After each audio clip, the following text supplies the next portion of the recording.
Hey guys, tonight we begin with the delightfully dysfunctional world of the ancient Greek gods, a pantheon so powerful, so dramatic, and so emotionally unstable. So before you get comfortable, take a moment to like the video and subscribe, but only if you genuinely enjoy what I do here. And let me know in the comments where you're tuning in from and what time it is for you. It's always fascinating to see who's joining us from around the world. Now, dim the lights, maybe turn on a fan for that soft background hum, and let's ease into tonight's journey together. Let's begin with the big guy himself, Zeus, god of the sky, ruler of Olympus, and walking proof that absolute power absolutely fries your sense of boundaries. Zeus was the youngest son of Cronus and Rhea. His dad, like all great fathers, had a habit of swallowing his children whole to prevent them from overthrowing him. Romantic. Fortunately, Rhea saved baby Zeus by tricking Cronus with a rock in a blanket, which tells you a lot about how closely this guy paid attention. Once Zeus grew up, he led a divine rebellion against Cronus, sliced open his father's stomach, Freud would have a field day, and freed his siblings, Poseidon, Hades, Hera, Hestia, and Demeter. Boom. The original dysfunctional family was born. After the gods won the war against the Titans, Zeus became king. He ruled the heavens, controlled thunder and lightning, and was in charge of cosmic order, justice, and oaths. In theory, that is. In practice, Zeus spent most of his time transforming into various animals and seducing anything with a pulse. Swans, bulls, eagles, golden mist. The man had no chill and no consistent moral code. Imagine your country's Supreme Court justice turning into a goose to flirt with civilians. That's Zeus, but with more lightning. His love life was an open-source disaster. He married his sister Hera, which went about as well as you'd expect. He had dozens of affairs, with goddesses, nymphs, mortals, and probably one or two houseplants. The result? An overwhelming number of demigod children, many of whom had serious parental abandonment issues and accidentally founded entire mythologies. But despite all that, Zeus wasn't entirely chaotic. When he wasn't cheating or chucking lightning bolts at mortals who didn't offer proper sacrifices, he did act as the cosmic referee. He enforced oaths, upheld law, and occasionally punished people for being more arrogant than he was, which, frankly, took effort. Zeus was respected, feared, and constantly causing PR nightmares for Olympus. He had power, presence, and zero understanding of personal space. He was both protector and predator, judge and joke, the ultimate divine contradiction. Hera is technically the goddess of marriage, family, and childbirth, which is ironic because her own marriage is an absolute dumpster fire in a golden chariot. She's Zeus's wife, also his sister, because, mythology. Their wedding was supposed to be the divine ideal of sacred union. Instead, it turned into a centuries-long soap opera filled with infidelity, revenge, and a shocking number of people turned into animals, or trees, or stone. Hera is powerful, the undisputed queen of the gods, but her power mostly expresses itself in one very specific way: vengeance. Not on Zeus, of course. No, that would be too simple. Hera's fury is laser-focused on the women Zeus seduces, or let's be honest, outright kidnaps, and their unfortunate children. She once turned a woman into a cow, cursed another to only speak in echoes, and in one particularly cruel moment, tried to kill baby Hercules with a pair of serpents. That was literally his baby. Hers? No. His? Still nope. It's hard to blame her entirely. Imagine being the goddess of marriage while your husband is out here inventing new forms of animal-based flirtation. But still, her divine coping mechanisms often included eternal curses and elaborate punishments. Therapy wasn't a thing in ancient Greece, so revenge was the next best option. Yet despite all that, Hera wasn't just a celestial grudge holder. She also protected women in childbirth, upheld the sanctity of marriage, theoretically, and punished oaths broken by mortals. She had temples, priests, and a devoted cult following.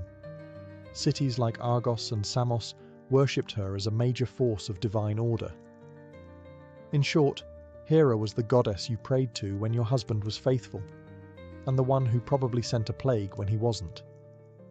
She's a fascinating paradox, the embodiment of female dignity and power in a system that constantly humiliated her. Her story isn't just about jealousy. It's about a woman who was supposed to symbolize unity, while holding Olympus together with pure spite and decorative fury. Poseidon was the god of the sea, earthquakes, storms, and, for some reason, horses. Because nothing says ocean god like a herd of galloping stallions. But hey, mythology. He was one of the three main brothers. Zeus got the sky, Hades got the underworld, and Poseidon got everything wet, which suited him just fine. He ruled over the vast oceans, commanded sea creatures both beautiful and nightmarish, and wielded a massive trident, not just a pointy fork, but a three-pronged divine rage stick capable of leveling entire cities. Poseidon was revered and feared in equal measure. Sailors prayed to him for safe passage. Fishermen made offerings. City builders asked his permission before putting anything too close to the shoreline, lest it become beachfront property by accident. But let's be honest, Poseidon had issues. Big, crashing, tidal wave-sized emotional issues. He was the classic unpredictable uncle.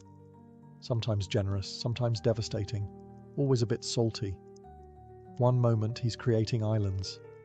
The next, he's flooding your crops because someone forgot to thank him during a sacrificial goat ceremony. He once struck the ground so hard with his trident that he caused an earthquake, just because he lost a city naming contest to Athena. Seriously. She gave Athens an olive tree. He offered a saltwater spring. The people chose olives. He chose vengeance.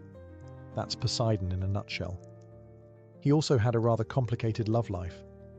There were nymphs, mortals, even one incident involving Medusa, which ended with her getting snake hair and a monster label, and him walking away without consequences. Classic. Despite all that, Poseidon wasn't just a stormy brute. He was a protector of seafarers, a builder of cities, and, in his calmer moments, a god of prosperity and fertility. He was essential to ancient Greek life, especially for a culture so dependent on the sea. But like the ocean itself, he was always one storm away from reminding everyone who was really in charge. Hades is the god of the underworld, not hell exactly, but a vast, gloomy realm where all souls eventually clock out for eternity. Contrary to modern pop culture, Hades wasn't evil. He wasn't even particularly cruel. He was just incredibly tired of everyone. While Zeus got the sky and Poseidon got the seas, Hades drew the short straw and got stuck managing the ancient Greek version of customer service for the dead. For eternity, in darkness, surrounded by wailing, Hades ruled the underworld with a quiet, brooding authority. He wasn't flashy, he wasn't loud, he didn't throw lightning or crash weddings. He just showed up to work every day, managing the logistics of eternity and making sure souls didn't sneak out the back. The ultimate middle manager. His domain was called Hades too, because apparently naming a kingdom after yourself wasn't a red flag back then. It had sections for the heroic, Elysium, the average, Asphodel, and the truly awful, Tartarus, ancient Greece's version of a very long detention. And guess who had to oversee all of it? That's right, Hades, the goth workaholic of the gods. Now, about Persephone. Yes, he kidnapped her. Not great, definitely problematic. But also, and Greek mythology is nothing if not inconsistent, they actually grew into a functional, weirdly stable marriage. She spent half the year with him, bringing life to the underworld, and the other half on Earth, causing spring. It's less romance, more mythological timeshare. Hades was also the original pet dad. His dog, Cerberus, had 3 heads, a temper, and 0 obedience training. But he kept souls in line, mostly.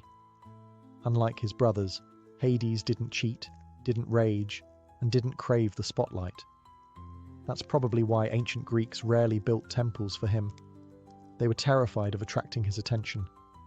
He was the quiet, grim uncle you didn't invite to the party, but still respected from a safe, polite distance. Athena is the goddess of wisdom, war strategy, handicrafts, and staying 10 steps ahead of everyone without breaking a sweat. She's basically the divine embodiment of logic in a world full of emotional wrecks with lightning bolts. Her birth alone is enough to give Freud nightmares. Zeus, after swallowing her pregnant mother Metis, because prophecy of course, developed a splitting headache. Instead of aspirin, he got a hammer to the skull, and out popped Athena, fully grown, fully armoured, and fully unimpressed with everyone. From day one, Athena made it clear she was not here for nonsense. Unlike her war-happy brother Ares, Athena viewed conflict like a chessboard, something to be analysed, controlled, and won with minimal shouting and maximum efficiency. If Ares was a chaotic bar fight, Athena was a war room with spreadsheets. She's also the goddess of crafts, which might seem out of place until you realise weaving in her hands was a battlefield. Just ask Arachne, a mortal who dared challenge Athena to a weaving contest. Arachne won, technically, but was then turned into a spider for being a little too talented. Moral of the story: be humble, or enjoy your new life in the corner of someone's ceiling. Athena stayed out of romance entirely. Unlike the rest of Olympus, she didn't seduce mortals, marry her brother, or transform into questionable animals. She simply had things to do, cities to protect, heroes to advise, owls to raise. She guided Odysseus home, helped Perseus behead Medusa, and probably edited the Iliad with a red pen. Athena is the goddess you'd want on your debate team, in your war council, or running your startup. She doesn't scream, she doesn't scheme, she simply outsmarts, always. Ares was the Greek god of war, bloodshed, and punching first, thinking never. If Athena was war with a blueprint, Ares was war with a sledgehammer and poor impulse control. He represented the brutal, raw chaos of battle, the part where screaming men charged into each other and no one really knew what was happening except that things were on fire and someone just lost a helmet. In short, if Ares shows up, things are about to get loud, violent, and deeply disorganized. Personality-wise, he wasn't exactly Olympus's favorite guest. Even his fellow gods didn't like him. Zeus once called him the most hateful of all the gods. And you know you've messed up when Zeus is calling you a problem. Ares was arrogant, hot-headed, and about as subtle as a flaming chariot. He wasn't particularly respected either. The Greeks admired strategy, restraint, and cleverness, things Ares consistently failed to bring to the table. He didn't win battles with tactics. He just stormed in swinging. That worked occasionally, but more often than not, it left a trail of dead bodies and deeply annoyed allies. That said, Ares was still terrifying. He was the god of fear, literally. His sons were named Phobos and Deimos, aka panic and terror, and he loved being in the thick of a brawl. He also had an affair with Aphrodite, which sounds romantic until you remember it ended with him getting caught in an invisible net by her husband Hephaestus and laughed at by the entire pantheon. Ancient Greek tabloids had a field day. In Roman mythology, Ares got a makeover as Mars, more disciplined, more honourable, less sweaty, but in Greece he stayed the chaotic, muscle-bound avatar of violence. Still, Ares had his moments. In times of actual war, he was feared and revered. Warriors made sacrifices to him, hoping he'd bring them strength, or at least ignore them for a while. And when he wasn't breaking things, he did ride a cool chariot pulled by fire-breathing horses, which earns him at least one style point. Aphrodite was the goddess of love, beauty, desire, and romantic messes with extremely high body counts. If you've ever seen someone fall in love way too fast with exactly the wrong person, congratulations, you've witnessed Aphrodite's divine influence. There are two origin stories for her, depending on how much trauma you can stomach. In one version, she's the daughter of Zeus and Dion. In the older, and frankly, much weirder version. She's born from the sea foam that formed when Cronus chopped off Uranus's,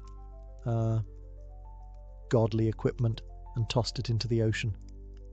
And yes, that's probably the least romantic origin ever assigned to the goddess of romance. Aphrodite was so stunningly beautiful that mortals and gods alike basically lost their ability to make good decisions in her presence. She had an actual magical belt, the cestus, that made her irresistible to anyone, which, let's be honest, is a mildly unfair advantage in the love department. Despite being the embodiment of desire, Aphrodite's own love life was complicated. She was married to Hephaestus, the hard-working god of fire and blacksmithing, but she famously preferred the company of Ares, the god of war, which tells you everything you need to know about her taste in men. Their affair was exposed when Hephaestus trapped them mid-romance in a golden net and summoned the other gods to come take a look. Ancient Greece, where revenge and group humiliation were considered excellent conflict resolution. But Aphrodite wasn't all chaos and cheating. She had a softer side too. She helped young lovers, presided over weddings, and brought beauty to the world. She was the goddess people prayed to before confessing a crush or trying to charm their way out of something stupid. Still, she wasn't above starting wars. She's the one who offered Helen of Troy to Paris, sparking the Trojan War. Why? Because she wanted to win a divine beauty contest. Yes, really. An entire civilization burned because Aphrodite wanted a golden apple that said, "To the fairest." She's the patron goddess of desire, not stability. Beautiful, intoxicating, and absolutely not interested in your relationship boundaries. Hephaestus was the god of fire, metalworking, craftsmanship, and being the only Olympian who actually had a job. While the rest of the gods were busy starting wars, chasing mortals, or throwing lightning like confetti, Hephaestus was in the workshop, forging weapons, building palaces, and muttering under his breath. His origin story varies, but none of it is flattering.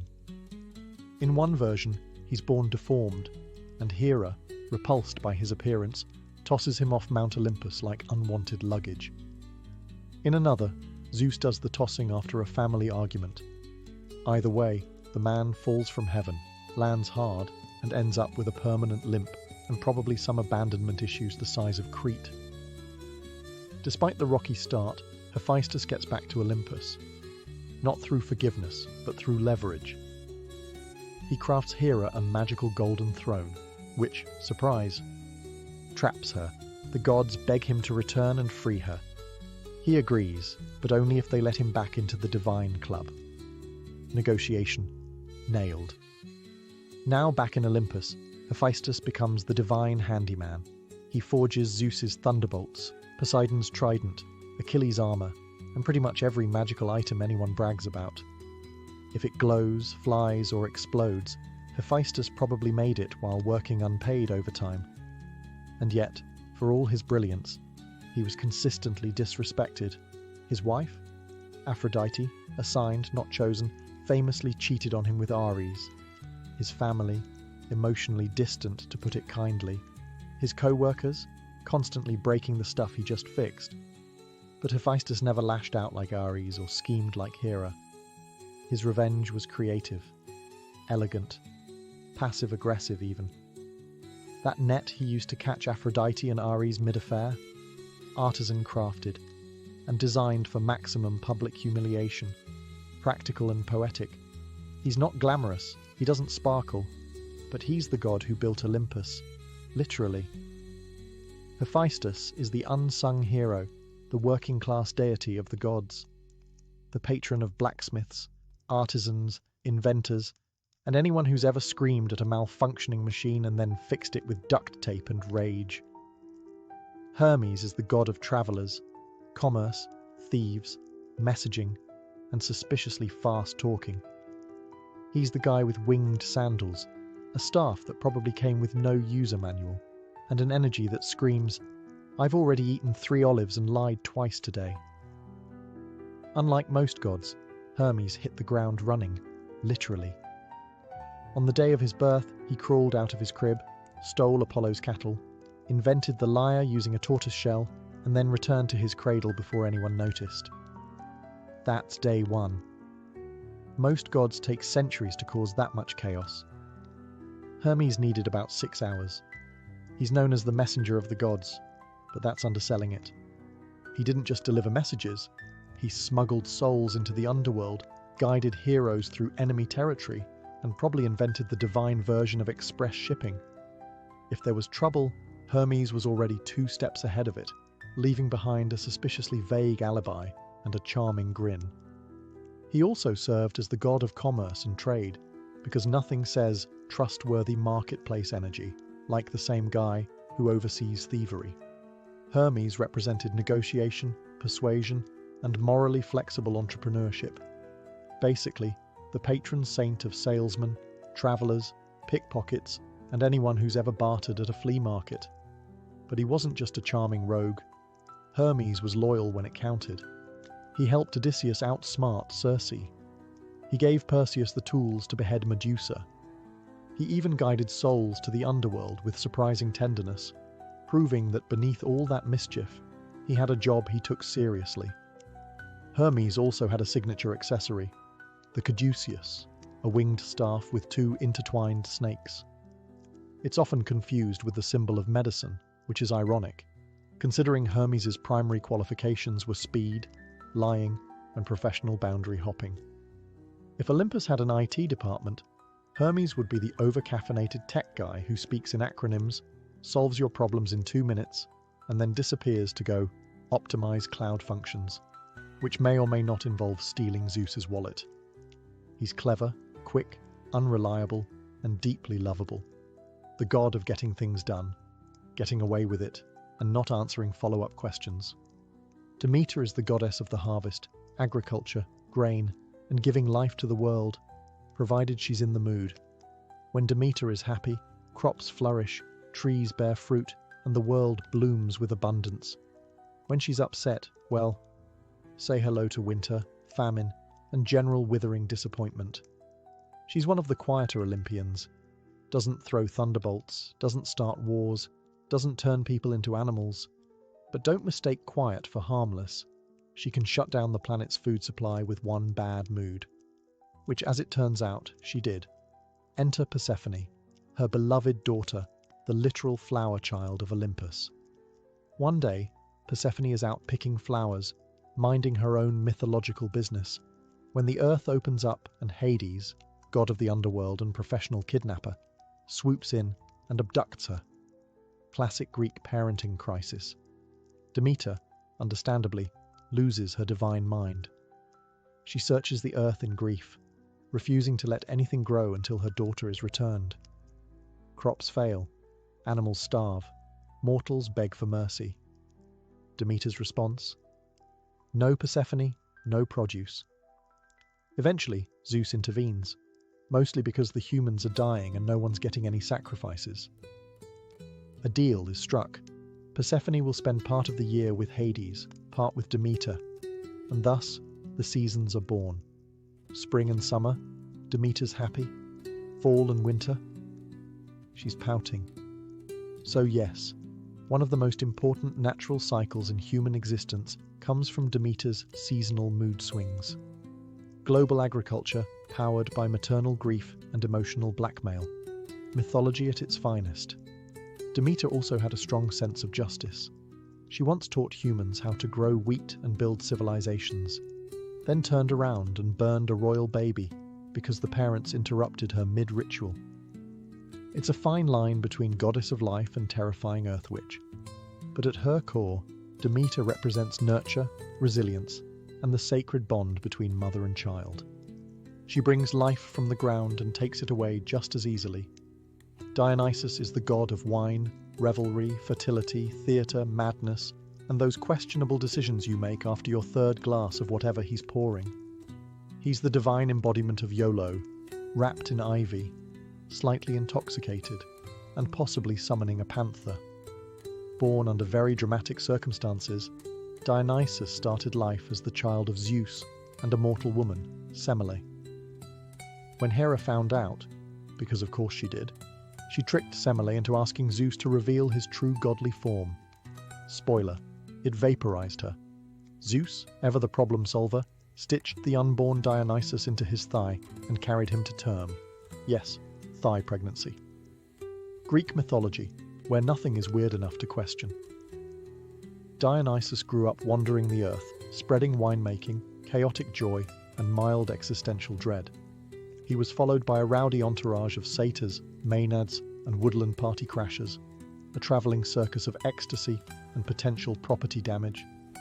His worship wasn't just about fun and grapes. Dionysian rituals involved letting go of your identity, your inhibitions, and sometimes your clothes.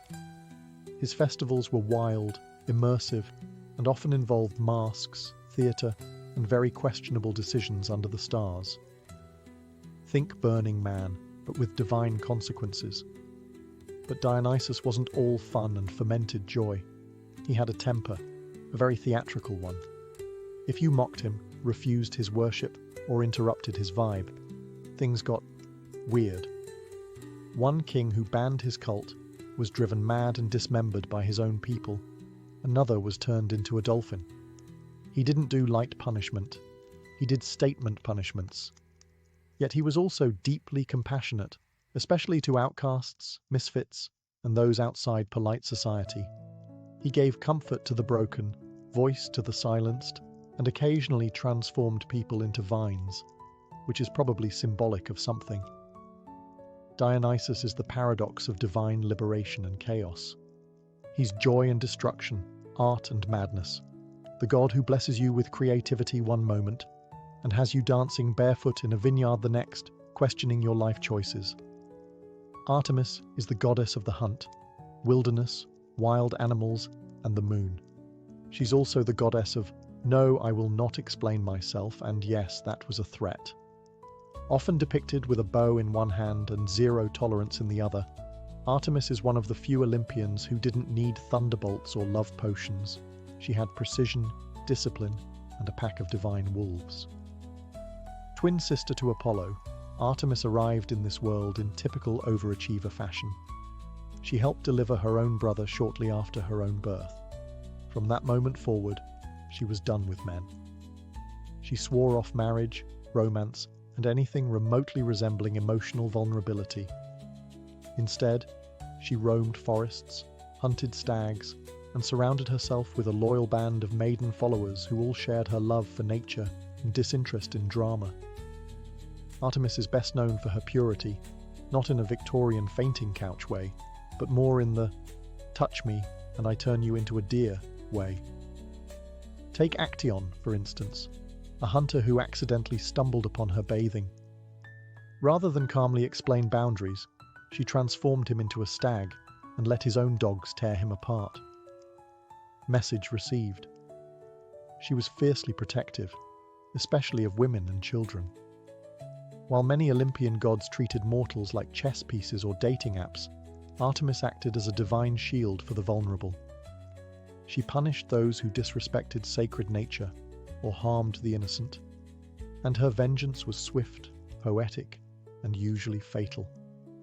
As a moon goddess, she represented calm, clarity, and mystery. She brought light to the night and guided travelers through darkness, metaphorically and literally. If Apollo was the sun's blinding brilliance, Artemis was the moon's cold, focused stare. Less warmth, more watchfulness. She wasn't flashy, but she didn't need to be. Artemis had presence. You didn't challenge her. You didn't flirt with her. You just hoped she wasn't aiming in your direction. In modern terms, Artemis is the original independent woman. Fierce, free, and entirely uninterested in what you think of her.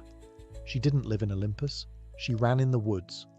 Apollo is the god of the sun, music, prophecy, healing, poetry, archery, and, honestly, at this point, just assume he put his name on every job opening on Mount Olympus.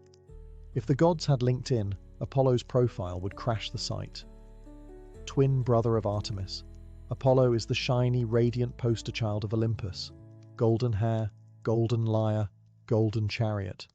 He's the reason we have daylight, according to Greek myth, as he literally drove the sun across the sky every day in a flaming chariot.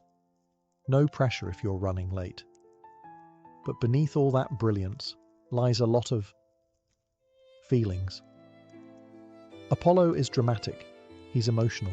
He's the guy who sings ballads after a breakup and then curses the person who rejected him. Literally. Ask Daphne. She turned into a tree just to get away from him. Apollo mourned her loss, then turned her into a sacred symbol and wore her leaves as a crown. Because that's healthy. He's also the god of prophecy, which means he technically knows things will end badly, and still gets upset when they do. Classic overachiever energy. He established the Oracle of Delphi, where priestesses, fueled by divine madness, mumbled poetic riddles that somehow explained everyone's destiny. Very user-friendly. Apollo had a complicated relationship with love. He chased several mortals, was rejected by most, and reacted with varying degrees of poetic overkill. When a Spartan prince named Hyacinthus died during a discus game, possibly from Apollo's own poorly thrown disc, he was so distraught he turned the boy into a flower, which is sweet if you ignore the blunt force trauma part. Despite all this, Apollo was also a healer. His son Asclepius became the god of medicine, and Apollo himself could cure plagues, or cause them, depending on how offended he felt that day. In short, Apollo was brilliance wrapped in insecurity, power dressed in poetry, and charm with a short fuse. The kind of god who'd write you a love song and then shoot you with an arrow if you didn't clap. Hestia is the goddess of the hearth, home, and domestic peace, which is ancient Greek for the only Olympian who didn't cause weekly international incidents. She was the eldest child of Cronus and Rhea, and also the first to be swallowed whole by her charmingly paranoid father. Later, she was the last to be vomited back up when Zeus overthrew him, which means, technically, she's both the oldest and youngest Olympian. Yes, Greek mythology is a funhouse mirror of logic. Unlike her more chaotic siblings, Hestia chose peace. She didn't participate in power struggles, didn't throw curses, didn't sleep with mortals, and didn't even throw shade. She was offered a throne on Olympus, shrugged politely, and gave it up to Dionysus. Why? So she could tend the eternal flame and not get dragged into family drama. Queen behavior. She presided over the hearth, the center of every home, temple, and city. Wherever there was a flame burning for warmth, food, or ritual, Hestia was there in spirit. No temples in her name, no scandalous myths, just a quiet presence that made everything else work. The original background essential. She was also the goddess of hospitality. In a world where shelter and food meant survival, she represented the sacred duty of caring for guests. Invoking her meant your fire would stay lit, your bread wouldn't burn, and hopefully your relatives would leave on time. And unlike most Olympians, she didn't go around turning people into animals, inanimate objects, or ironic morality lessons. Hestia didn't need revenge. She had a well-swept floor and inner peace. Because of her, every meal began and ended with an offering. Every city had her flame burning in its heart, and every prayer circle probably had someone whispering, "Thank you for not being a handful." If the gods were a dysfunctional office, Zeus would be the CEO with boundary issues, Athena the overqualified strategist, Dionysus the HR violation, and Hestia would be the calm office manager, keeping the coffee warm and the lights on, while everyone else argued about whose temple caught fire. Hestia reminds us that there's power in stillness, value in simplicity, and sometimes the most essential figure is the one who doesn't demand attention, but holds everything together. Persephone is one of the most fascinating figures in Greek mythology, a goddess with a split personality written directly into the seasons. She's the bloom of spring and the chill of death, life and decay, flower crown and iron throne. She's the daughter of Demeter, goddess of the harvest, which already puts her in the realm of life and fertility. But then things took a turn, as they often do in Greek myth, when Hades, lord of the underworld, saw her picking flowers and decided, wife material. He abducted her, straight into the underworld. No discussion, no coffee first. Demeter, naturally, was devastated. She scoured the earth, and when no one told her where Persephone had gone, she shut down agriculture entirely. The result? Global famine and an angry mob of hungry mortals. Eventually, Zeus intervened, not out of fatherly concern, but because no one was sacrificing anything while starving. A compromise was reached. Persephone could return if she hadn't eaten anything in the underworld, which of course she had. 6 pomegranate seeds. Just enough to legally bind her to a part-time gig in the land of the dead. Thus began her dual role, half the year on Earth with Demeter, ushering in spring and summer, the other half with Hades in the underworld, giving us fall and winter. The ancient Greeks invented seasonal depression with a myth, but here's where things get interesting. Over time, Persephone embraced her role as Queen of the Dead. She wasn't just a sad, kidnapped flower girl. She became a ruler, calm, firm, and quietly powerful. Mortals prayed to her for mercy, for safe passage, for understanding the balance between life and death. She represents transformation, not just seasonal, but emotional. The shift from innocence to strength, from being taken to taking control. Persephone is the goddess of duality. She walks through flowers and bones with equal grace. She's the reason flowers bloom, and the reason they wilt. Before Psyche was even old enough to understand the word goddess, she was being compared to one. By the time she reached womanhood, statues of Aphrodite were gathering dust, while mortals travelled miles just to glimpse the face of this mortal girl. Her beauty wasn't simply admired, it was worshipped. Entire crowds treated her as if she were Aphrodite, reincarnated in flesh and bone. People whispered that she must be divine, that no mortal woman could look like this by accident. But for Psyche, all the reverence felt hollow. She walked through cities and villages like a phantom, adored but untouched, celebrated but alone. No one dared to approach her with true affection. Men looked at her like a living painting, flawless, silent, untouchable. Even her family, though proud, grew uneasy. Her 2 sisters had married noble men, begun families, and lived the kind of grounded, warm lives that Psyche herself craved. But no suitor would dare to court a girl believed to be a rival of Aphrodite, and therein lay the danger. You see, the gods weren't fond of competition, especially Aphrodite. Watching her temples grow silent while mortals laid garlands at the feet of a mere girl made the goddess burn with divine rage. To her, Psyche wasn't a beautiful child. She was an insult carved into flesh. Yet Psyche knew none of this. She spent her days walking gardens alone, speaking to no one. She'd never felt a lover's touch or heard a whispered vow in the dark. Her beauty had become a curse, one that distanced her from the only thing she truly wanted, a soul that saw her, not just her face. She would stand by her window at dusk, watching the horizon fade and thinking perhaps this was her fate, to be loved by all but held by none.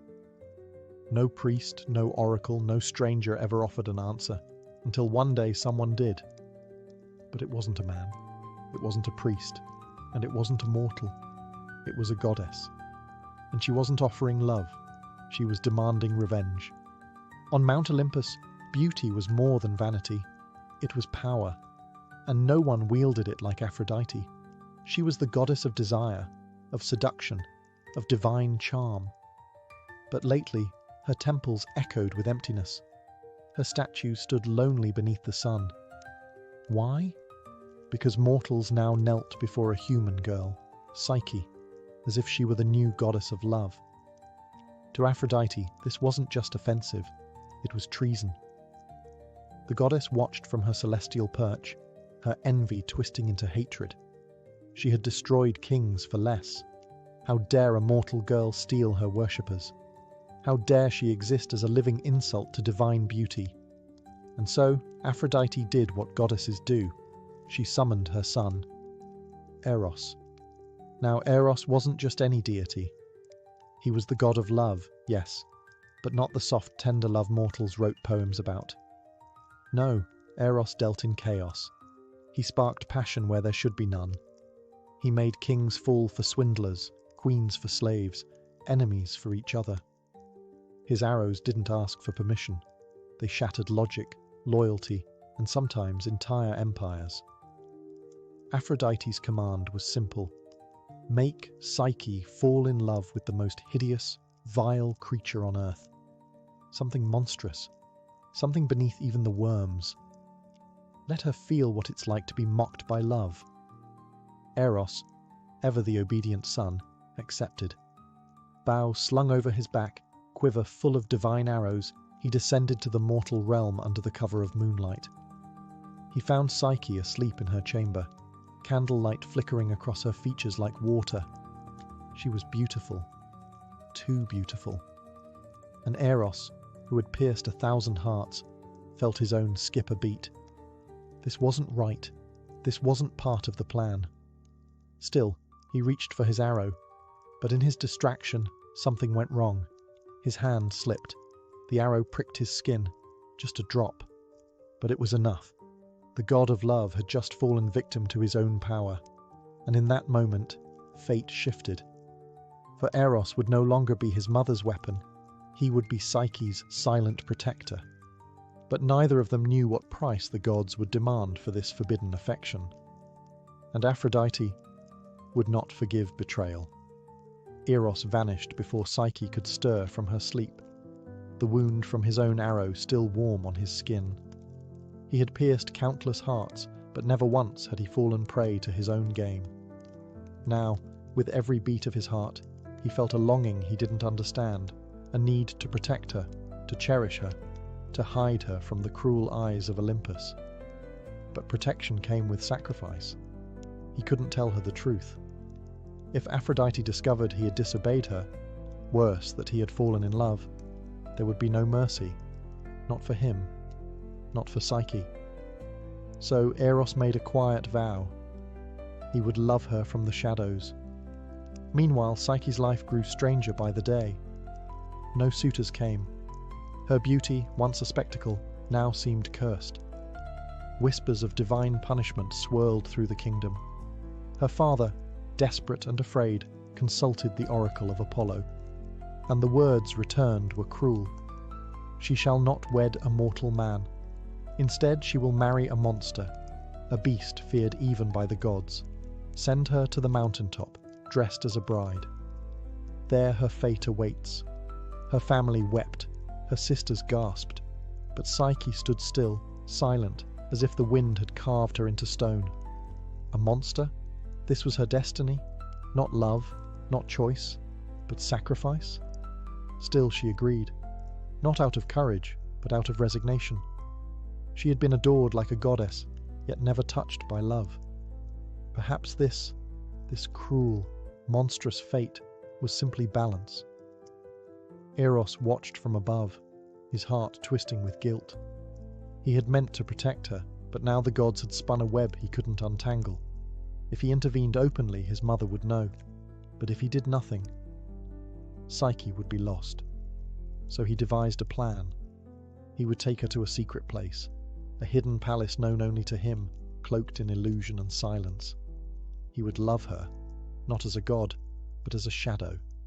He would never show his face, never speak his name, and above all, he would never tell her the truth. Because if she knew who he was, who she was truly with, everything would shatter. Even the god of love was afraid of heartbreak. The wind was soft but strong as it carried Psyche away from the mountain peak. She had expected cold rock and gnashing teeth. She had braced for a monster's roar. But instead, silence. Gentle, surreal silence. When she opened her eyes, she was no longer on the mountain. She stood in a meadow of glowing flowers, more radiant than any garden she had ever known. A path of polished stone wound through the field, leading to something impossible, a palace, grander than anything human hands could build. Its pillars shimmered like moonlight on water, Its halls whispered her name without sound. Psyche stepped through the threshold, expecting fear, but finding peace. Servants she couldn't see guided her hands, washed her feet, placed robes upon her shoulders. Food appeared, warm and fragrant, though no one set the table. At night, a voice, deep, tender and kind, spoke from the shadows. "Do not be afraid. You are safe. This is your home." It was him, her unseen husband, the one the oracle had promised. But there was no snarling beast, no monstrous form, just a voice. And strangely, it didn't frighten her. He never revealed himself, not even in darkness. Each night, he joined her in the quiet velvet of the bedchamber. He touched her face like a dream. He whispered laughter in her ear. And each morning, he was gone before the sun rose. She was falling. Fast. Love without sight. Intimacy without form. Each word he spoke made her ache for more. But the one thing he always begged was this: never try to see me. She asked once, gently, why? The voice tensed. If you see me, I must leave you, forever. And so she obeyed. But the mystery grew heavier with each passing day. How could such a kind, thoughtful man be the monster the oracle warned of? Why must love hide its face? And why, when she whispered her name, did he never whisper his? Psyche told herself it didn't matter, that she didn't need to know. But the human heart is a curious thing, and the seeds of doubt, once planted, never stay buried for long, especially when family comes to visit, and especially when sisters come bearing poison disguised as love. It had been weeks, perhaps months. Time moved strangely in the invisible palace. Psyche knew peace, laughter, luxury, and love. But she also knew isolation. No faces, no names, no truth. Just a voice in the dark and shadows that kissed her lips.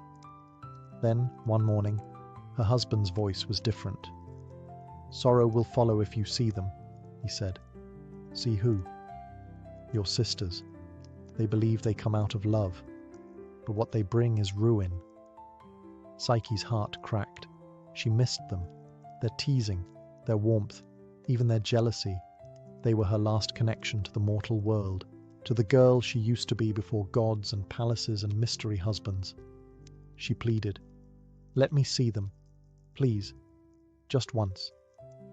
Eros hesitated, but he could never deny her.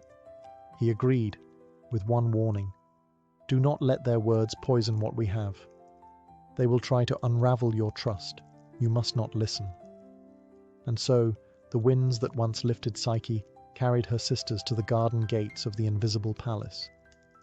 When they saw her, they were stunned.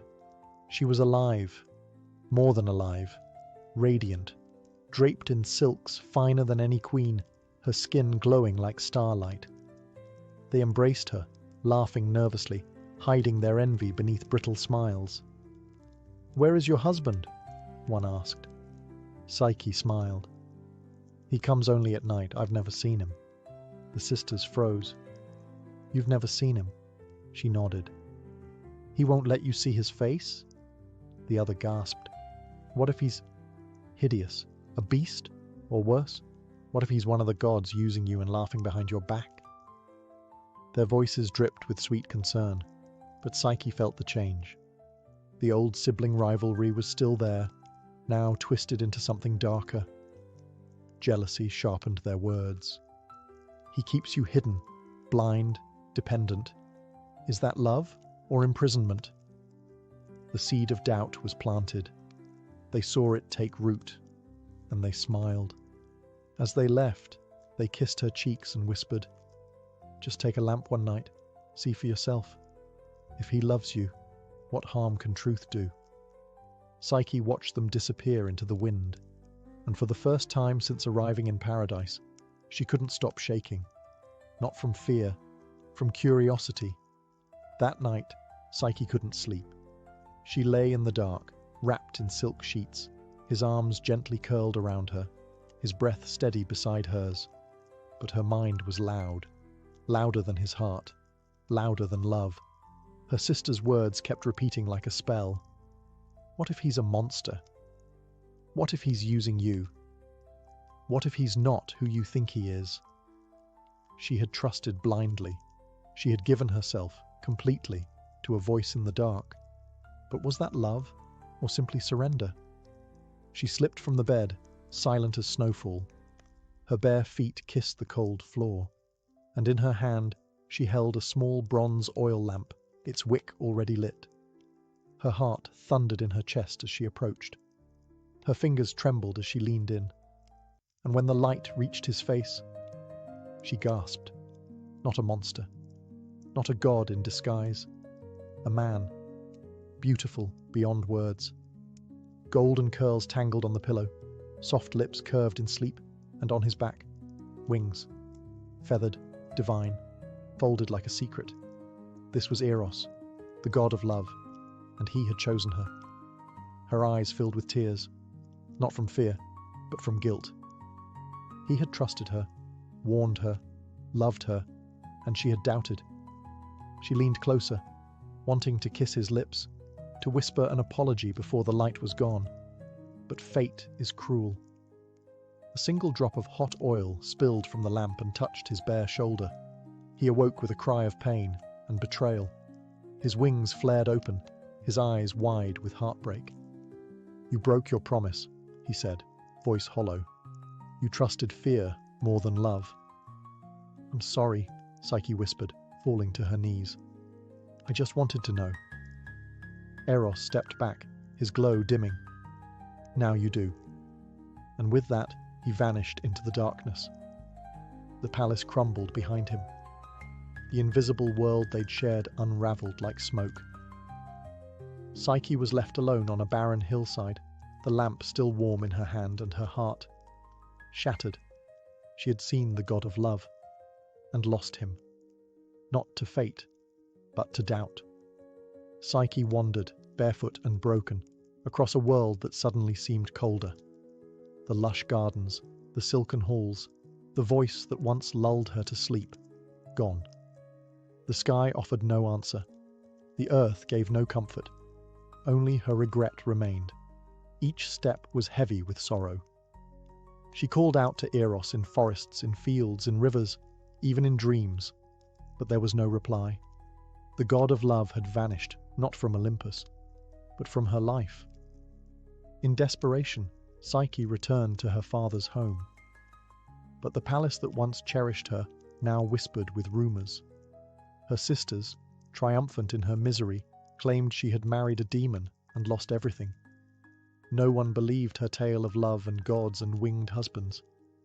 So she left again. This time not out of exile, but purpose.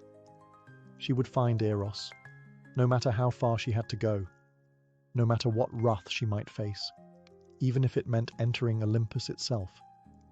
But mortals don't simply walk into the heavens, so she sought the only one who might guide her path, the one who had started it all. Aphrodite. Yes, Psyche was afraid. The goddess had reason to hate her, but if Eros still loved her, if there was even a sliver of hope, then Psyche would face even the wrath of Olympus to earn redemption. She found Aphrodite not in a golden temple, but in a private garden surrounded by mirrors. The goddess looked into her own reflection, as if searching for flaws that didn't exist. When Psyche approached, Aphrodite didn't turn. "I warned you once," the goddess said coldly, "and still, you touched what was mine." Psyche knelt. "I love him." Aphrodite laughed. "You love him? You mean the son you betrayed? The god you doubted?" "I was foolish," Psyche admitted, "but I will do anything to earn back his trust." Aphrodite turned, her eyes sharp as blades. "Anything?" Psyche nodded. The goddess smiled, but it was not kind. "Then you will suffer. You will be tested. And perhaps, at the end of your agony, you'll be worthy of my son." Thus began a trial not of strength, but of devotion, and Psyche would have to face it alone. Aphrodite didn't waste time. Her beauty was legendary, but her cruelty, when provoked, was equally divine. If Psyche wanted even a chance to see Eros again, she would have to prove her worth through a series of impossible trials. The first task was deceptively simple. Aphrodite led her to a vast storage chamber, where mountains of seeds spilled across the floor: barley, millet, lentils, poppy, wheat, and beans, all mixed together into an indistinguishable chaos. "By nightfall," Aphrodite said with a yawn, "separate them, every grain, every seed, into its proper pile. If you fail, you'll never see my son again." Then she left, humming to herself. Psyche stared at the impossible task. Even 1,000 hands wouldn't be enough to sort such a mess in a day. She knelt anyway and began, picking seed after seed, her fingers shaking. Minutes passed like hours. Her eyes blurred. She wasn't even a fraction of the way through. But the gods are always watching, and so are their creatures. Unseen by Psyche, a line of ants had been watching her toil. Not just any ants. These were sacred to Demeter, goddess of the harvest. Perhaps they pitied the girl. Perhaps they were moved by love. In a sudden flurry of motion, hundreds of tiny legs raced across the floor. The ants formed living rivers, dividing the seeds with shocking precision. In minutes, the chaos became order. Barley to one side, lentils to another, millet in neat pyramids.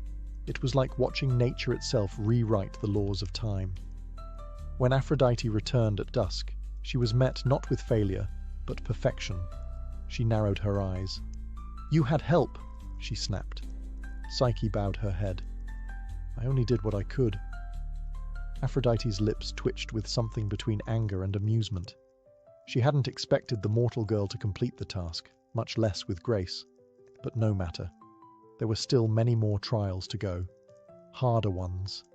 Deadlier ones. "This was only the beginning," the goddess warned.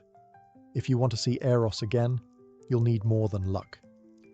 And yet Psyche, exhausted, sore, but standing, nodded. "I'll do whatever it takes." Because love, true love, was worth more than divine comfort or mortal pride. And Psyche's war had only just begun.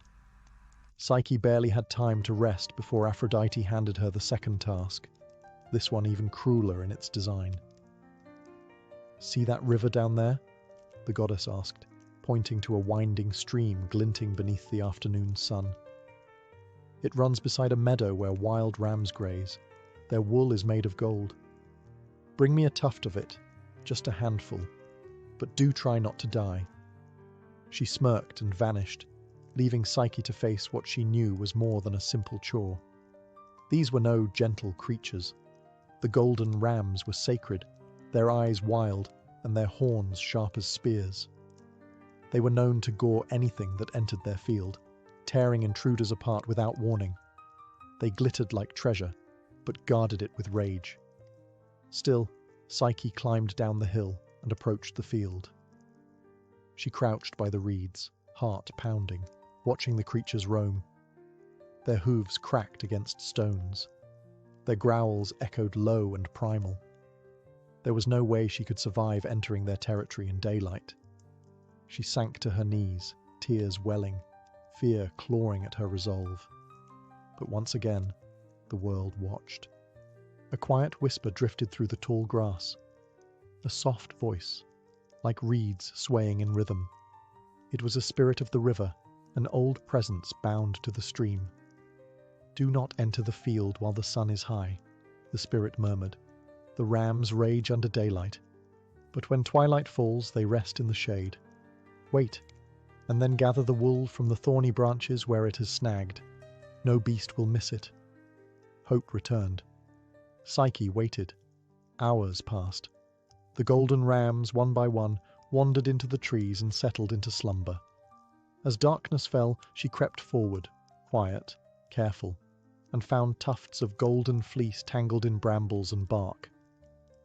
By moonlight, she gathered the wool and returned to Aphrodite, who narrowed her eyes at the shimmering handful in Psyche's palm. "You live again," the goddess muttered. "Curious." But Psyche said nothing. No pride, no gloating, just silent strength, because love had taught her something even the gods had forgotten. Courage grows quiet, but it endures. And though Aphrodite was not finished testing her, Psyche was far from finished fighting. Aphrodite was growing frustrated. Psyche had survived tasks meant to crush her, using nothing but determination and a strange, unshakable luck. The goddess's smile was gone now, replaced by cold calculation. And so, for the third trial, she gave Psyche an errand that should have ended her story for good. "Fetch me water," she said. "Not from a well, not from a stream, but from the river Styx itself." Psyche paled. The Styx was no ordinary river. It marked the boundary between the world of the living and the dead. Its waters were sacred, cursed, and fatal to touch. Even the gods approached it with fear. Mortals didn't survive its banks. They didn't even return. Still, Psyche nodded. Her journey led her to the edge of a cliff so steep it seemed carved by the hands of titans. Far below, the river Styx churned like black glass, and from it rose vaporous curses and the cries of lost souls.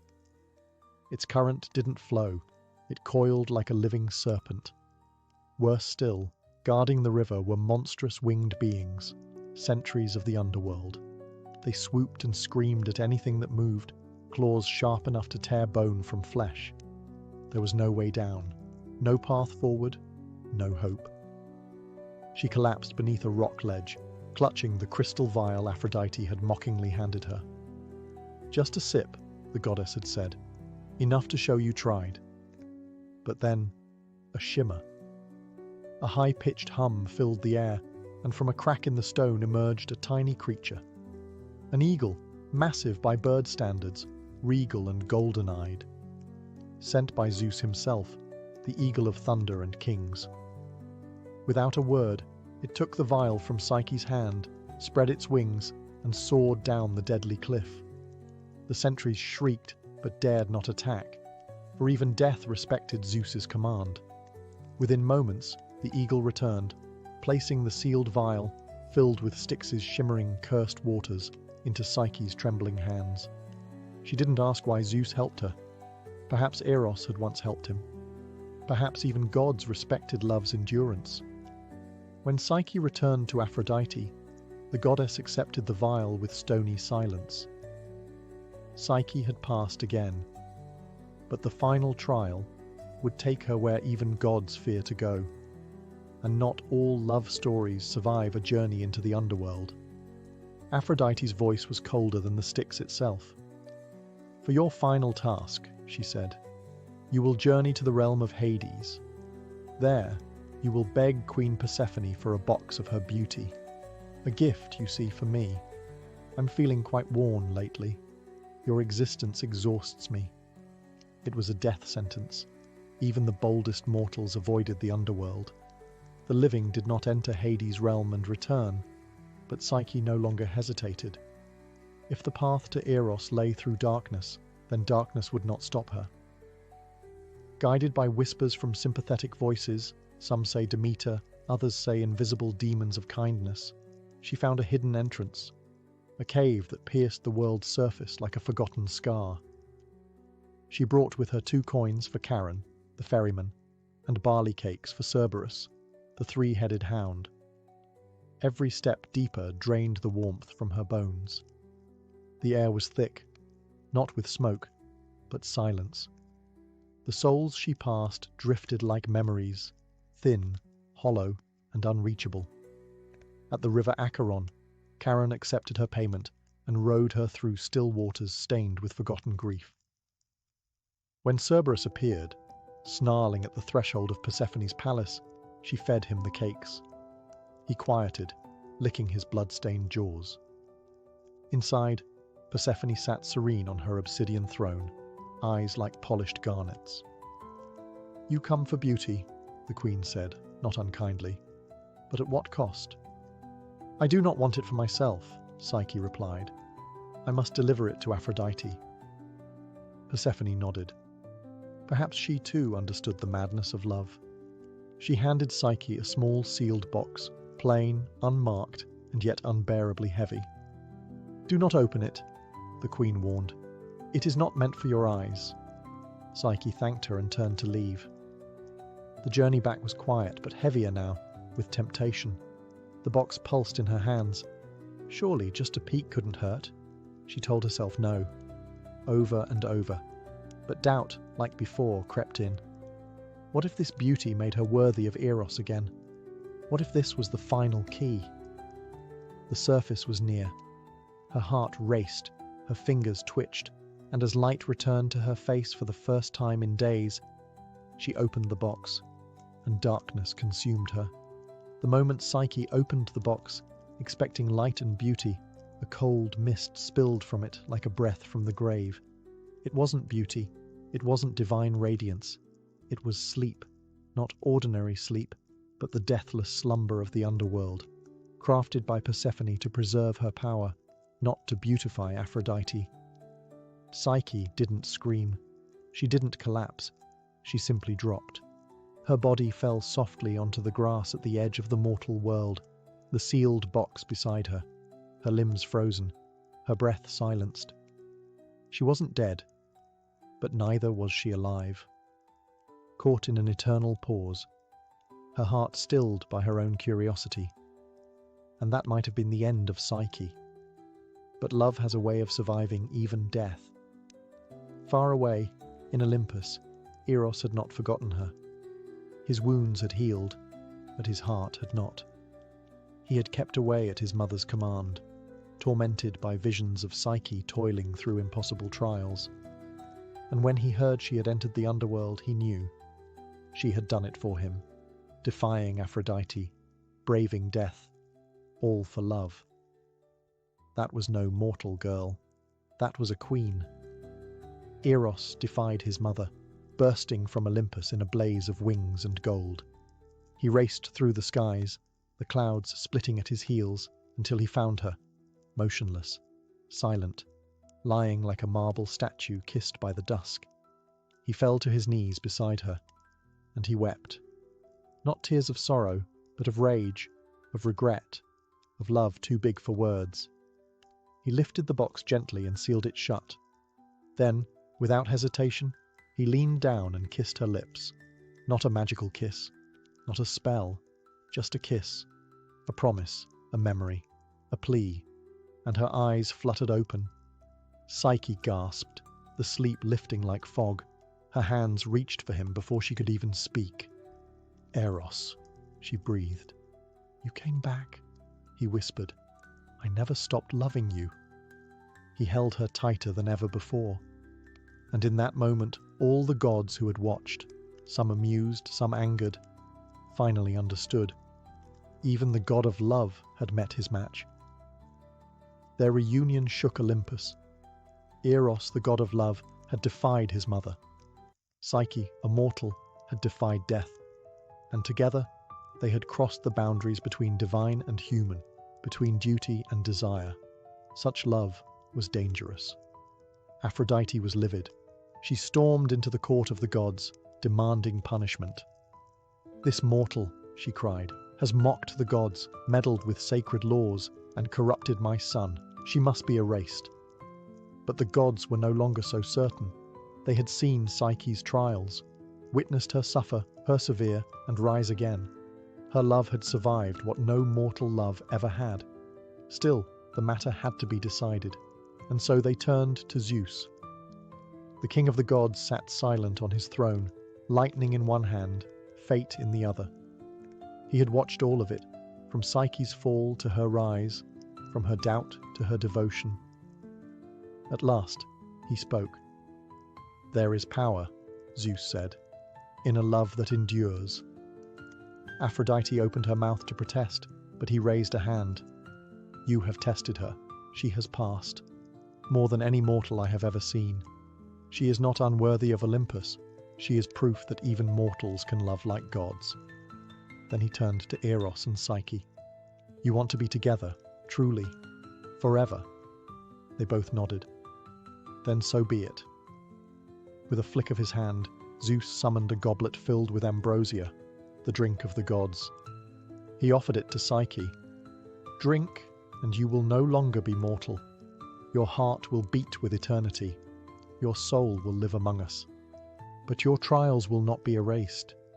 You will carry them, as we all carry the stories that shape us." Psyche took the goblet. Her hands didn't tremble. She drank. Warmth spread through her, not burning but blooming. Her senses expanded. Her heartbeat slowed, then deepened, like a bell tolling across centuries. And just like that, she was divine, no longer mortal, no longer less. Eros took her hand, and in front of all Olympus, they were declared husband and wife. Love, for once, had not ended in tragedy. It had been crowned. The moment Psyche drank the ambrosia, the transformation was complete, not just in body, but in spirit. Her skin shimmered with divine radiance, her eyes now holding galaxies rather than tears. The gods who once scoffed at her mortal blood now watched in awe.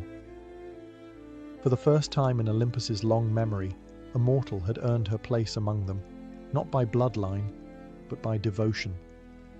She was no longer Psyche the girl, or Psyche the beautiful.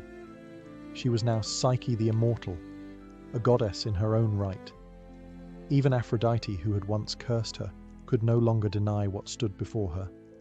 A woman who had faced death, temptation, betrayal, and isolation, and still chosen love over pride. Still, the goddess of love wasn't quick to forgive. But Eros, ever his mother's son and yet fiercely Psyche's husband, stepped forward. "She is no rival to your beauty, mother," he said gently. "She is something else entirely, the soul that understands love." And in that moment, the tension melted, not completely, but enough. Aphrodite's silence was her surrender. Zeus proclaimed her goddess of the soul, Psyche, whose very name in Greek meant both soul and breath of life. Her trials had shaped her not into a statue of perfection, but into the embodiment of what love endures. A great feast was held on Olympus. Nectar flowed like rivers, stars danced in celebration, and even the fates smiled at the story they had once woven in whispers. Psyche stood by Eros, no longer uncertain or afraid. She was equal. She was divine. Together, they watched the skies above and the mortal world below, guardians of love and the soul's journey. And from their union, a daughter was born. Hidone, goddess of pleasure and delight, symbol of joy born from the union of love and soul. Where once Psyche had walked among thorns and shadows, she now danced in eternal light. Not because she was perfect, but because she had loved, fallen, suffered, and risen again. She was proof that even mortals, even the broken-hearted, could reach the heavens, one trial at a time. And so, the tale of Eros and Psyche did not end in tragedy, as so many mortal loves do, but in transformation. Not into myth, but into something far greater, a truth whispered across centuries, from temples to bedrooms, from storytellers to dreamers. Love, real love, is not easy. It is tested, it is doubted, it is wounded. But when it endures, it becomes eternal. Psyche's journey had begun with beauty, a curse she never asked for. She had been worshipped by strangers, envied by sisters, manipulated by gods. She had been punished for being loved, then punished again for loving back. And yet, she never stopped trying. Even when her heart broke, even when her faith cracked, she kept walking. And Eros, the god of love, he learned too. That love is not a weapon, not a game, not a secret in the shadows. It is light, yes, but only if it is faced. Together they taught even Olympus a lesson it had long forgotten. Love does not belong solely to the gods. It belongs to anyone willing to fight for it. In temples across Greece, lovers would offer prayers not just to Aphrodite, but to Psyche.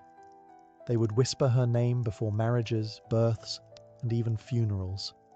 Because she wasn't just a goddess, she was a reminder that the soul can survive despair, that love, when it falls, can rise again, and that no matter how deep the underworld, no matter how sharp the trial, the heart knows the way back. Today, long after temples have crumbled and empires have fallen, the story still lives. In the word psyche, meaning soul. In the word psychology, the study of that soul. And in every tale where love is tested and triumphs, Eros and Psyche live on, not as marble statues, but as echoes within all of us. Every time we choose trust over fear, forgiveness over pride, and love over silence, we walk their path. And perhaps, like them, we become a little more divine. Long before she was feared, before statues froze mid-scream and serpents whispered across marble floors, Medusa was a mortal girl, beautiful beyond compare. Her beauty was not loud or proud.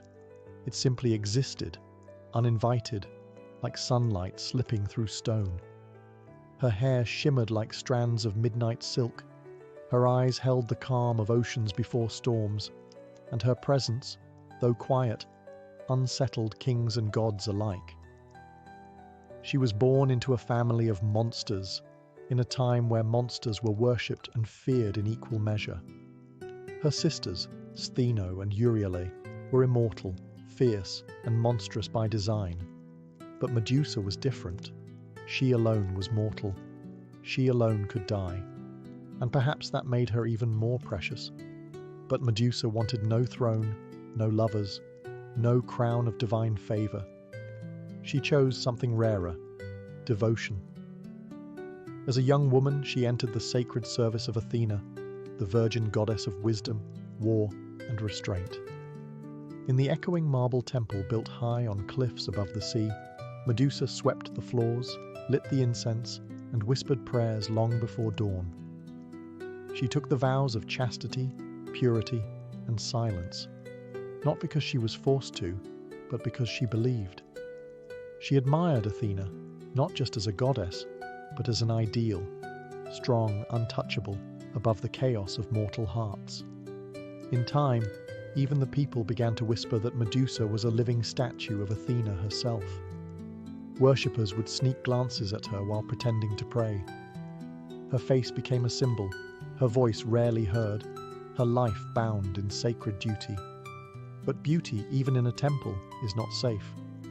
Word of Medusa's grace spread beyond the temple walls, past the cities, through forests, into the realm of gods, and with it came danger. For in Olympus, desire often wore a divine face, and the line between admiration and possession was razor thin. One god in particular took notice, not a god of wisdom, not a god of restraint, but a god of seas, storms, and appetites. And while Medusa kept her vows, fate had already begun to twist. Because in the realm of gods, even purity can be punished. And soon, Medusa's sanctuary would become her prison. Far beneath the crashing waves and coral palaces of the deep, Poseidon ruled the seas with pride, fury, and a hunger that was never fully satisfied. He had tamed monsters, birthed storms, and claimed goddesses, but his eyes now turned to something far less divine, a mortal, Medusa. Her beauty had reached even the ears of Olympus, but it was her stillness, her discipline, her untouchable grace that obsessed him. She belonged to no man, no god, no mortal king. She had chosen a life of devotion, one that placed her far from desire, and perhaps that was what tempted Poseidon most. The more she prayed, the more he watched. And one evening, when the tide was high and the temple was empty, Poseidon rose from the sea. He did not knock. Gods rarely ask permission. He entered Athena's sacred temple as water pooled beneath his feet, a trail of seawater soaking the marble floor. Medusa, alone and unsuspecting, turned, only to find the sea god looming in the shadows, his trident left behind, but his hunger very much present. She called out to Athena, but her cries echoed unanswered. She ran, but temples, built for worship, were not made for escape. And there, beneath the cold stone gaze of Athena's statue, Poseidon defiled what was sacred. It was not a seduction. It was a violation. When it was over, Poseidon vanished, leaving nothing but salt and silence behind. Medusa, broken, curled beneath her goddess's image, waiting for justice, for comfort, for anything divine. But gods are not always just. When Athena returned to her temple and saw the desecration, her fury was absolute. But not at Poseidon, at Medusa. Whether out of pride, denial, or divine law, Athena blamed her priestess for allowing the temple to be defiled. Whether she saw Medusa as complicit or simply inconvenient didn't matter. The purity of her sanctuary had been broken, and so the goddess of wisdom passed judgment, not on the god who had violated, but on the mortal who had been violated. Because even in myth, power protects itself, and Medusa, once a symbol of sacred beauty, would now be transformed into a warning no one could ignore. The temple floor was still stained with seawater when Athena returned. The incense had long burned out, the silence was heavy, and at its center, Medusa knelt in shame, her head bowed beneath the unblinking gaze of her goddess. But Athena's eyes were not filled with pity, they burned with fury. For her temple, her sanctuary of reason, discipline, and virgin purity, had been defiled. And though Poseidon had violated sacred ground, it was Medusa who bore the blame. To Athena, there could be no forgiveness. Gods never apologized, and temples never forgot. The punishment had to be symbolic, eternal. She stepped down from her statue's pedestal and stood over Medusa, who trembled, confused, awaiting mercy from the very goddess she had worshipped for years. But mercy was not given. Instead, Athena's voice echoed like thunder between marble walls. "You have brought shame into my house. Let the world see what becomes of beauty that invites destruction." With a single gesture, she reached down and touched Medusa's forehead. The transformation was immediate. Golden hair turned to writhing serpents, their hissing a cruel mimicry of whispered prayers. Her skin lost its warmth. Her gaze became a weapon. Her eyes, once soft with sorrow, now held a terrible power. Anyone who looked into them would turn to stone. Not enemies, not invaders, anyone. It was not a punishment of protection. It was isolation. A curse disguised as defense. Medusa cried out, her voice no longer human. Her tears, once salt water, now dried before falling. Her breath became still. Her reflection shattered mirrors. And worst of all, she could no longer look at another soul without destroying it. Athena did not weep. She did not turn away. She simply watched as her priestess, once beautiful and devout, became something else entirely. A monster. The temple doors closed behind Medusa as she fled into exile, her cries echoing through the hills. No home, no temple, no sisters, no prayers, just stone trails in her wake. And from the cliffs of Olympus, Athena returned to her throne, unmoved. For in the eyes of the gods, punishment need not be fair, only lasting, and Medusa's face would last longer than memory. Banished from temple and city, Medusa wandered into the wilderness, alone, cursed, and feared. Her steps carved a trail of stone across the land, each accidental glance at a passing creature turning it to lifeless marble. Birds mid-flight, deer in the brush, even insects that dared meet her gaze, frozen forever in silence. She sought refuge where no man would follow, in the distant lands beyond rivers and ruin, to a bleak, windswept island at the edge of the world, a place untouched by gods or mortals. There she built no shelter. What use was a roof when the stars offered no comfort? What use were walls when her enemies had once been her protectors? The cave she entered was already half filled with statues, long-forgotten warriors, beasts, or perhaps even fellow wanderers who met her eyes for a moment too long. And so began her second life, not as a priestess, but as a pariah. Medusa no longer wept. Tears belonged to the girl she once was. The girl who believed in justice, who offered incense to Athena, who thought love could be earned through loyalty. That girl had died on the temple floor. In her place stood something else. Not a monster, but a woman shaped by betrayal. Her serpents whispered to her in dreams, not in words, but in instincts. Warnings of intruders, echoes of approaching footsteps.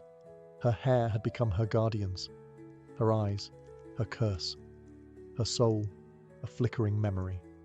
She began carving the walls of her cave with images, faces, hands, the temple she once served, even her sisters. Her memories were fading, and stone was all she had left. Occasionally, heroes would come, lured by stories of a cursed maiden, or tempted by the challenge of slaying a beast. They believed she was evil, that by killing her, they might rise in glory. But none of them returned. They underestimated her, not just her power, but her pain. And yet, with each death, Medusa felt less like a victim, and more like the very monster the world imagined. Her humanity had not died, but it was fading. And the gods? They had already looked away. Far from Medusa's cave, in the bustling city-states and sacred temples of Greece, her name began to change. No longer spoken in mourning, it passed from mouth to mouth like a warning, distorted, retold, and reshaped. Medusa, the Gorgon. Medusa, the cursed temptress. Medusa, whose gaze turns men to stone. Her past as a devoted priestess, a mortal girl who served the gods, was buried beneath myth. In its place rose a monster's tale, a creature with serpent hair, whose eyes held the wrath of the underworld. They didn't tell of Poseidon's violation. They didn't mention Athena's cruel punishment. The gods' roles were edited out, smoothed over by priests and poets who preferred their gods spotless and their monsters clearly marked. Children were warned to obey their parents, or Medusa would come in the night. Soldiers carved her image onto shields, not to honor her, but to mock her. Her face became a symbol of fear, a cautionary tale. And yet, her image spread. Artists painted her on pottery. Her twisted silhouette danced across mosaics. Her snarling face was carved into temple walls, not in reverence, but as a weapon, used by the very gods who had cast her out. Medusa, from exile, could only feel the weight of their words. She didn't ask to become legend. She didn't ask to be feared. She had simply survived. And survival, to those in power, is threatening. On the mainland, some whispered of her as more than a monster. Old women in mountain villages left offerings near caves, murmuring that Medusa protected women who had been hurt. They didn't fear her, they pitied her. They called her guardian of the wronged. But these voices were soft, and the roar of hero myths drowned them out. Medusa remained hidden, unaware of how deeply her name had split. Monster to some, martyr to others. What she did know was this: no matter how far she hid, they would keep coming. Men with swords and shining armor. Men who thought killing her meant glory. Men who had never cared who she was, only what she had become. And somewhere, a new challenger was already being born. A boy who would grow into a man, a hero, and her final visitor. While Medusa lived in exile, her legend spreading like wildfire, a boy named Perseus was born to a different kind of silence, a prison of prophecy. His mother, Danae, had been locked away in a bronze tower by her father, King Acrisius, desperate to stop a prophecy that her son would one day cause his death. But the gods don't respect mortal locks. Zeus came to Danae not with love, but as golden rain, slipping past walls and warnings. From that divine encounter, Perseus was born. When the king discovered the child, he dared not kill a son of Zeus directly. So he cast mother and infant into the sea, sealed in a wooden chest, a quiet execution wrapped in cowardice. But the sea, ruled by Poseidon, carried them not to death, but to refuge. They washed ashore on the island of Seriphos, where a fisherman took them in. Danae raised Perseus in hiding, teaching him strength, humility, and the silence of survival. She never spoke Zeus's name. She never told her son what kind of god had sired him. Years passed. Perseus grew into a sharp-eyed young man, clever, strong, but untested. And then came the king of Seriphos, Polydectes. He wanted Danae for himself. Perseus stood in the way. The king, feigning kindness, invited Perseus to a feast. Each guest was to bring a gift. Perseus, poor and proud, brought nothing. Polydectes sneered, "Then bring me the head of Medusa." Laughter followed. It was meant to humiliate him. But Perseus, stung by pride and unaware of the truth behind the name, accepted. The gods watched with interest. Athena, perhaps still nursing guilt over what she'd done to Medusa, saw an opportunity. She would aid this boy, not for justice, but for balance. She and Hermes came to Perseus in dreams, whispering guidance. They gave him tools, winged sandals to fly, a polished shield like a mirror, an adamantine sword, and the helm of Hades to vanish from sight. But no gift came without purpose.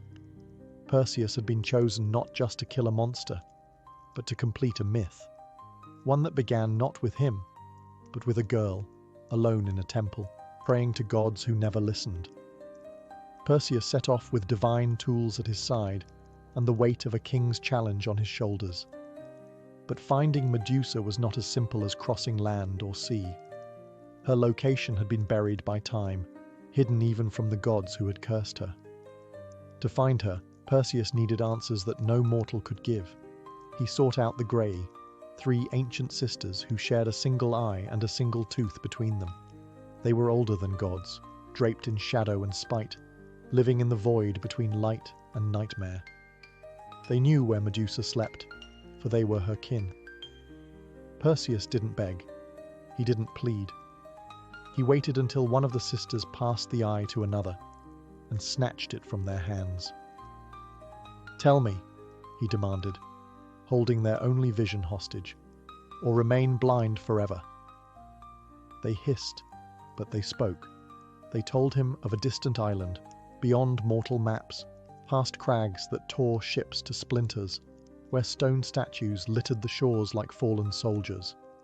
An island where no birds sang and no stars dared linger. The lair of Medusa. And so Perseus flew, sandals slicing through clouds, heart pounding. Not with fear, but anticipation. He saw himself returning to Seriphos with a head in his hands, triumphant, Danae proud, Polydectes humbled. He did not yet question the story he'd been told. That Medusa was a monster. That she deserved to die. The gods had prepared him, but they had not warned him. They had not said that her cave was lined with the remains of men who called themselves heroes. They had not said that her eyes were not cruel, only cursed. And they had not said that her face, beneath the serpents behind the myth, still carried the shape of a woman once full of faith. As he flew across the sea, the winds howled louder, as if trying to speak. But Perseus heard only silence, a silence the gods knew well. Because when you create a monster, the last thing you want is for someone to hear her speak. When Perseus landed on the shores of the island, the world seemed to hold its breath. No breeze, no bird song, only statues, hundreds of them, scattered like fallen warriors across the cliffs and crags. Their faces were twisted in terror, mouths frozen mid-scream, eyes wide with the last thing they ever saw. Her. He stepped over stone limbs and shattered shields, his sword sheathed, his mirrored shield held tight. Athena had warned him, never look at her directly, use reflection, be swift, be silent. But what the goddess hadn't said was why the statues looked not just terrified, but surprised, as if in their final second they'd realized they were wrong. Perseus moved deeper into the cavern, wings folding behind him. The air was thick with damp moss, snake musk, and something else. Sorrow. The serpents hissed before he saw her, a low symphony of warning and weariness. Then she appeared, not charging, not roaring, not even aware. Medusa slept, coiled on a bed of stone, arms curled around herself like a child. Her face, in the mirrored shield, was peaceful, fragile. A strange beauty lingered, though her features were half hidden beneath the tangle of venomous serpents that rested for now in slumber. She did not look like a monster. She looked like someone who had been left behind. Perseus hesitated. This was not the roaring beast sung about in legends, not the terror painted on urns and shields. She was just a woman, cursed, asleep, and utterly alone. But the gods had given him a task. He remembered his mother. He remembered the mocking voice of Polydectes. He remembered glory. And so he raised the sword, his eyes fixed on the mirrored shield. He took one step closer. A snake lifted its head. Medusa stirred. Her eyes fluttered, still closed. She did not scream. She did not fight. She barely breathed. And in that moment, Perseus struck. The blade hissed through the air with a divine edge. Silence followed. When her head fell into the satchel lined with bronze scales, the island exhaled. The curse was done. Or so he thought. Because you can kill a body, but not a story. And Medusa's story was just beginning. Perseus didn't linger. With Medusa's head sealed in the enchanted satchel, its gaze still potent even in death, he rose into the sky, sandals beating against the clouds. But the silence of the island clung to him. Not a silence of victory, something colder. The head still pulsed with quiet power. Though severed, it was not lifeless. The snakes writhed, tongues flickering, sensing the world beyond the bag. Her eyes remained open, unblinking, capable of petrifying anything that dared peer within. Perseus didn't look. He dared not. The gods had given him a weapon now, a divine trump card, but he began to feel uneasy carrying it. As he flew across the ocean, creatures of shadow stirred in the waves. For this act, though heroic in the mortal realm, had awakened old pacts. Medusa's death had not gone unnoticed. Deep in the sea, her slayer had disturbed the balance. Poseidon felt it. Athena knew it. The fates wove quietly. And far above Olympus, a storm began to gather. Still, Perseus pressed on. His thoughts were consumed with what came next. He would return to Seriphos. He would silence King Polydectes, free his mother, restore his name. He would be a hero. That's what the stories promised. But the weight of the satchel told another tale. He remembered the mirrored shield and the face he'd seen. She hadn't snarled. She hadn't lunged. She'd been sleeping. Was that truly a monster? Or had he killed a warning wrapped in misunderstanding? He pushed the thought aside. The gods had guided him, hadn't they? But as the wind howled louder, Perseus noticed something odd. The head was humming, not a sound, but a sensation, as if it still remembered the world, as if the soul of Medusa, cursed, betrayed, mutilated, still looked outward, still aware, still waiting. And though Perseus would go on to slay monsters, rescue maidens, and carve his name into the stars, he would never again sleep soundly, because sometimes, at night, he swore he heard the faint rattle of snakes beneath his bedroll, and sometimes he dreamed not of victory, but of a girl kneeling in a temple, begging the gods to protect her. Perseus returned to Seriphos with wind-swept hair, divine armor, and the head of a legend tucked under his cloak. The people greeted him with cheers, unaware of what lay in the satchel, unaware of what it had cost. But King Polydectes was no fool. He had never expected the boy to survive. His challenge had been a death sentence wrapped in mockery. So when Perseus strode into the palace, head held high, the king's sneer quickly turned to unease. "You brought me a gift?" Polydectes mocked, trying to hold on to control. Perseus nodded once. "A token of your request." And with that, he opened the satchel. For a brief second, Polydectes met the gaze of Medusa. Just a second. It was enough. Stone cracked through his skin like frost on glass. His eyes froze wide. His final breath was trapped behind lips turned to granite. The king, so smug, so cruel, was now nothing more than a statue. The room erupted in screams. Courtiers fled. Some fell to their knees. Perseus remained silent, his expression unreadable. His mother, Danae, rushed to embrace him. Finally free. And still, Perseus said nothing about the girl in the cave. To them, Medusa was a monster defeated, a tool used, an obstacle overcome. No one asked who she had been, but Perseus remembered. The way her body fell, the way her face in the mirror had not snarled, but pleaded. Still the story spread quickly. Songs were sung, temples raised. Perseus was called Gorgon Slayer, champion of the gods, breaker of curses. They etched his name into marble, never once carving hers beside it. In his later years, he'd place Medusa's head on Athena's shield, by the goddess's own command. Her face, once scorned, was now turned outward as a weapon of divine justice. But not justice for her, justice for others. Even in death, Medusa served. Even in silence, her power remained. And Perseus, the golden hero, walked beneath that shield for years to come, every victory won with the face of the woman he had slain. He was loved. She was feared. And neither could change the roles the gods had written for them. After Perseus's triumph, Athena summoned him to Olympus, not just to praise him, but to claim what had always belonged to her. Not the sword, nor the sandals, nor the helm of Hades. She wanted the head of Medusa. Perseus obeyed, offering the satchel without question. And with practiced grace, Athena took the severed head of her former priestess and affixed it to her shield, her aegis, turning it into a weapon of legend. The Gorgon's face, once radiant, once innocent, now snarled in frozen rage from the bronze curve of the goddess's arm.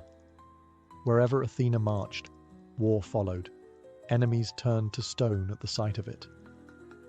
Cities fell. Statues of the aegis spread across temples and coinage. Her shield became both warning and banner. But no one ever asked why Medusa had been cursed in the first place. Athena, the goddess of wisdom, carried the face of a woman she had once punished. Not as a reminder, not out of guilt, but as a symbol of divine power, of what happens when mortals overstep. Yet some whispered differently. Some said Athena was not reclaiming a weapon, but granting Medusa immortality. That by placing her on the aegis, she ensured Medusa would never be forgotten. That the girl who had once cried in her temple was now etched into eternity, where even the gods had to carry the consequences of their actions. But the truth, as always with gods, was layered in paradox. Athena had condemned Medusa for shaming her temple, and now she wielded that same shame as a trophy. The transformation was complete. Medusa had been a priestess, then a victim, then a monster, now a weapon, an icon. And yet, somewhere in the curve of that sculpted jaw, in the tragic slant of her petrified eyes, something still lived, something the world couldn't unsee.